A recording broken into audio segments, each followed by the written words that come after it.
হে everyone, তোমাদের সঙ্গে একটা আমি ছোট হ্যাকস শেয়ার করছি। এটা দেখতে পাচ্ছ অ্যাকশন ক্যামেরা, মানে Insta360 আছে এটা, বা যে কোনো অ্যাকশন ক্যামেরা। একটা মোস্ট প্রবলেম হচ্ছে, সেটা হচ্ছে গিয়ে যখন আমরা যাদের কাছে বাড়িতে পিসি নেই, তো তারা ফাইল এক্সপোর্ট করার সময় ওয়াইফাইয়ের মাধ্যমে বডি প্রচণ্ড হিট হয়ে যায়। ঠিক আছে, ক্যামেরাটি প্রচণ্ড হিট হয়ে যায়, আর ফাইল এডিটও করা সম্ভব হয় না। অনেক সময় ফাইল মানে পুরোটা নেওয়া সম্ভব হয় না, অর্ধেক ডাউনলোড হয়েই বন্ধ হয়ে যায়। সো তোমাদের একটা ছোট হ্যাকস বলছি। যেমন এটা দেখতে পাচ্ছ, একটা আইস প্যাক আছে।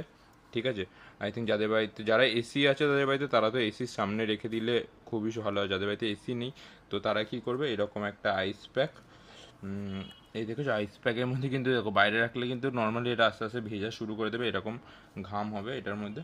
তো ডাইরেক্ট এর ওপর রাখবে না, তোমরা একটা উপরে এরকম কাপড় দিয়ে রাখলে তাতে কি হলো, জলটা যেটা বেরোচ্ছে সেটা কাপড়টা সোক হচ্ছে। আর তার সময় এটা জাস্ট হালকা এরকম রেখে দেবে যাতে বডিটা সেরকম একটা খুব গরম না হয়।